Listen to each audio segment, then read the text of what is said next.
بسم الله الرحمن الرحيم.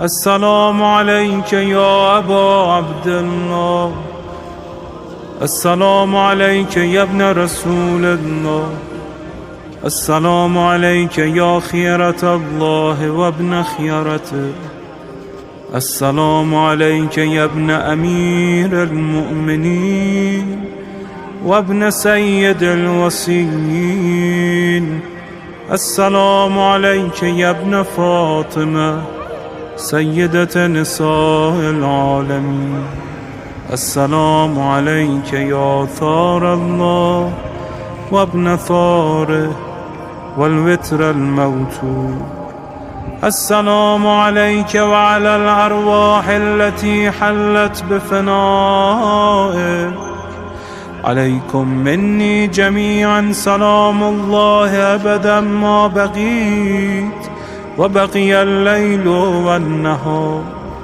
يا أبا عبد الله، لقد عظمت الرزية وجلت وعظمت المصيبة بك علينا وعلى جميع أهل الإسلام، وجلت وعظمت مصيبتك في السماوات على جميع أهل السماوات.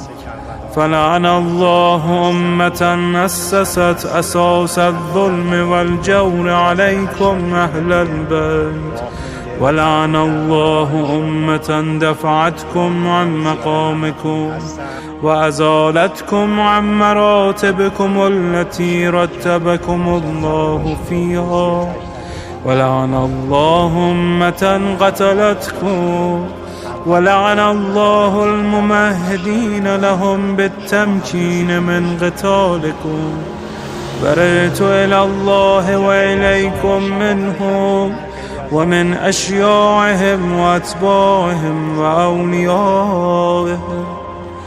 يا أبا عبد الله، إني سلم لمن سالمكم وحرب لمن حاربكم إلى يوم القيامة.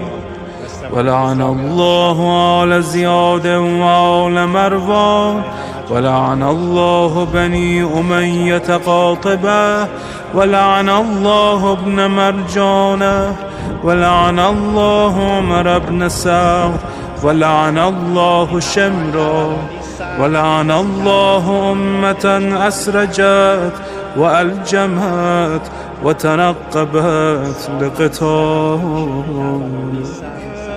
بأبي أنت وأمي لقد عظم مصائبك، فأسأل الله الذي أكرم مقامك وأكرمني بك أن يرزقني طلب ثارك مع إمام منصور من أهل بيت محمد صلى الله عليه وآله. اللهم اجعلني عندك وجيها بالحسين عليه السلام في الدنيا والآخرة. يا أبا عبد الله، إني أتقرب إلى الله وإلى رسوله وإلى أمير المؤمنين وإلى فاطمة وإلى الحسن وإليك بمبالاتك وبالبراءة ممن قاتلك ونسب لك الحرب، وبالبراءة ممن أسس أساس الظلم والجور عليكم. وأبرأ إلى الله وإلى رسوله ممن أسس أساس ذلك وبنى عليه بنيانا وجرى في ظلمه وجوره عليكم وعلى أشيائكم. برئت إلى الله وإليكم منهم، وتقرب إلى الله ثم إليكم بمبالاتكم ومبالاة وليكم، وبالبراءة من أعدائكم والناصبين لكم الحرب، وبالبراءة من أشياعهم وأتباعهم. إني سلم لمن سالمكم وحرب لمن حاربكم، وولي لمن والاكم، وعدو لمن عاداكم. فأسأل الله الذي يكرمني بمعرفتكم ومعرفة أوليائكم، ورزقني البراءة من أعدائكم، أن يجعلني معكم في الدنيا والآخرة، وأن يثبتني عندكم قدم صدق في الدنيا والآخرة.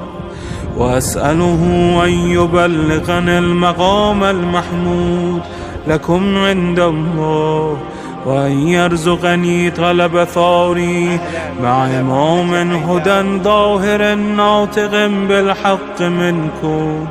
وأسأل الله بحقكم وبالشأن الذي لكم عنده أن يعطيني بمصابي بكم أفضل ما يعطي مصابا بمصيبته، مصيبة ما أعظمها